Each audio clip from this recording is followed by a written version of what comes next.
Okay, guys, this isn't an easy thing for me to do. I'm not used to talking directly to a camera. I'm used to talking to people, and I have people sitting there listening to me on and on and on and on. And that's probably why nobody listens to me, because I go on and on and on and on and on.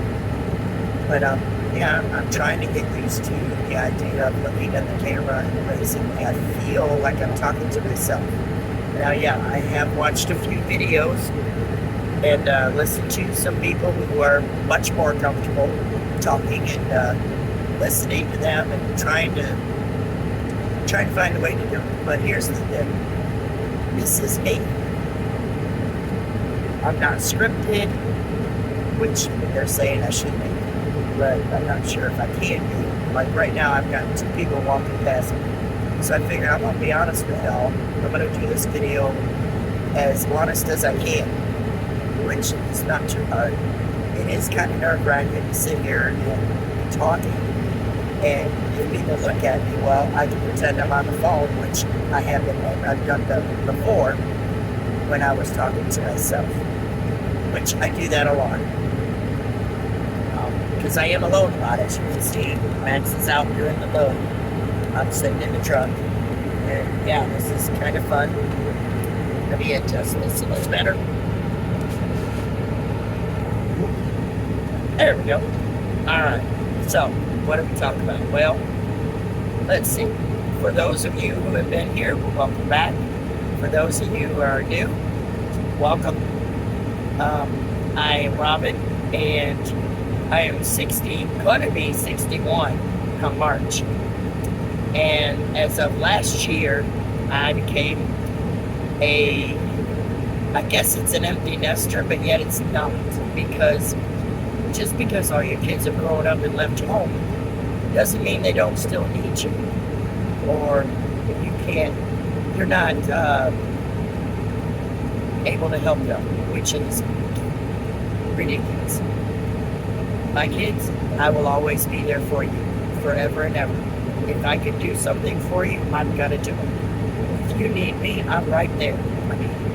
So, an empty nester, no, but I can state that I am not responsible for taking a child to a doctor. I am not responsible for making sure they're get up and go to school. There's no school's going to call me because I'm not responsible for any children anymore. So that's kind of where I'm at. I don't know what you would call it. I mean, a lot of people say it's empty nester, but I'm not sure about that. But I do know I don't have any responsibilities to for a child in the legal aspects. I'm responsible for all my kids forever. But in the legal aspects, no, they get in trouble with the law. I'm not responsible, but I'm going to be there for them. And thank God they're not. None of them are. I'm really proud of them for that. All of my kids are grown. They got families of their own. They've got kids of their own, and some of them are becoming grandparents, which puts me at being a great-grandma. Yes. I have 6 great-grandchildren, one of which is in NICU right now, and he's a fighter, and I'm so proud of his mama. She's doing a wonderful job. You know, she's a fighter too. This is hard for her, which it's hard for all of us, but he is doing good, so that's a plus.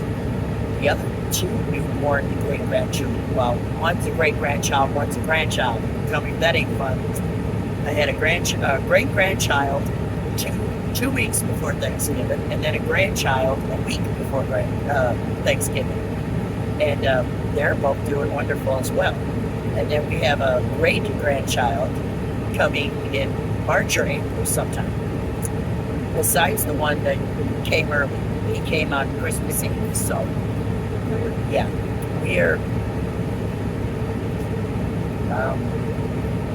we're blended, mixed up, a bunch of kids, and meet it all.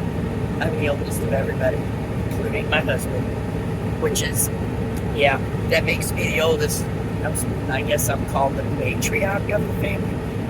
And no, I don't seem like I cook. I don't sit around all the time bake cookies. Wish you could because I like cookies. But no, I don't do any of that. I do Christmas villages and stuff, but I do things to keep myself busy. I've been a stay-at-home mom for many, many years. But I am not, what do I call it, a fudge sickness. Oh, I'm not afraid of hard work. When I did have jobs, or when I do have a job, I think I work pretty hard. I think I really do work very hard. But being a stay-at-home mom and not getting up and having to go to a job, clock in, and all that kind of stuff, being a stay-at-home mom was a little bit rough in the beginning. But one of the biggest things I did was I kept myself busy. And I had to come up with projects all the time. And it became a habit. Like when we first, let me go back. We first moved to Tennessee from Michigan, which was back in '97. And it was rough. It was rough for me because I didn't really know anybody or anything, but yeah, I was really nervous. My husband was out on the road, so it was just me and the kids at home. And I called my mom a lot. And I remember calling her one time, and I was just bawling and crying, and I was like, Mom, I don't know what to do. And my mom gave me the best advice. She said, sweetheart, get a job. You need to keep busy. When you get to feeling really nervous and you're not sure, things are just getting all out of hand, okay, sometimes, then make yourself busy. Whether it is get out and get a job, or it is reorganize your closet, take your dresser, empty everything out, put it all back, do something. Don't sit around and waddle all the time. And I did. And in time, things got better. So, that's what I did. I got busy. First, I got a job outside of the home. But as time went on, when I did become a stay-at-home mom, it took a while to find things to do. I even moved furniture around. Hey, let me tell you, my kids still come in today, and grandkids, and they're like, where's this, where's that? Silverware, cups, bowls. And I was like, right where they always are. And they said, no, you usually were changing. Well, when I got a bunch of cabinets, yeah, I had to figure out what worked for us. So yeah, the bowls, the spoons, and the plates did go in different cabinet drawers and trying to figure out what worked best. But even my furniture at one time had wheels on it all the time. So I could change them, move them around and stuff. So hey, if you like moving furniture, I can go to the hardware store, get you the little wheels, depending on what furniture you're moving. Get you the right size wheels and attach them to the bottom. It'll save your back. It'll save your floors. It'll save your furniture. And you're able to move things around until you find where it fits best. So, yeah. So that's going to be,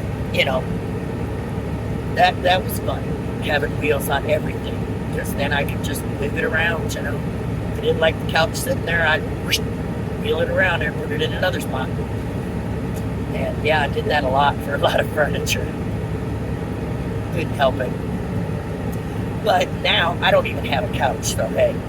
Right now, my great room has my Christmas village and up still.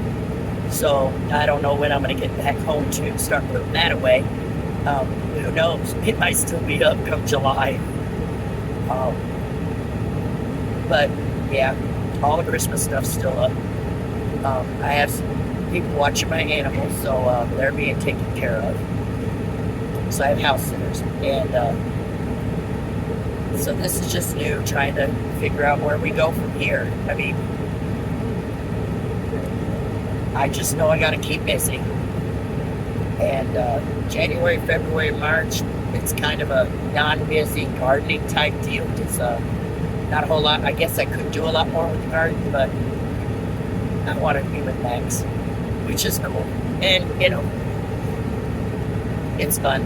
But yeah, this is what's going to be like. I mean, y'all can help me out here.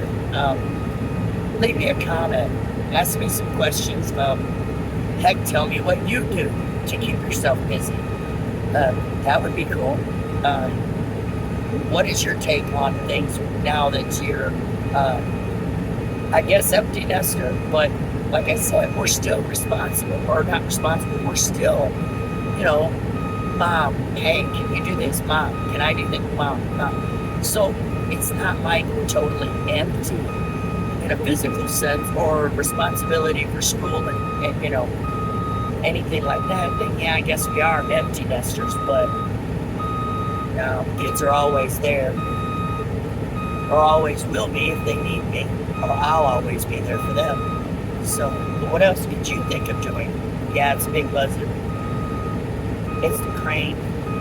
They're trying to getting the scales off the truck. Yep, that's what he's got on, scales. And yeah, I can't show you because, well, privacy thingies, I don't know. It's just best I did it. I'll tell you though, it's pretty cool to watch it. But yeah, dude, you know, dude, I crochet. I do my gardening. I crochet. I love mowing my grass. And my husband even went and got me, this would be my second riding mower.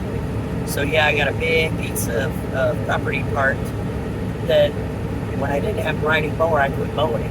And I actually let it go to wild, so it would have flowers and stuff for the butterflies and the bees. And yeah, now there's a spot going down my driveway that is chock full of different kinds of wild flowers, weeds, I guess. But there's flowers on them, so I never even mowed them down last year. My husband went and got me a riding mower. So yeah, it takes me about less than an hour to get that spot done. It's like, I need more yard, but we're not going to give me more yard, but it is fun. So hopefully this next year it'll look even better, because last year was the first year I think that I kept it up, kept going on it. I even got pawpaw trees. I brought some back from Kentucky, and I lost them. It managed to get through the year and through the winter, and then the next year, I don't know, it just didn't make it. But I did order from them. I got 3 of them. I ordered them from Tennessee Nursery, out of the other side of Nashville, I believe. And so far, they're doing good. I got them planted, so we'll see what happens. But I guess I'm going to call it the end of this video for now, and we'll talk later.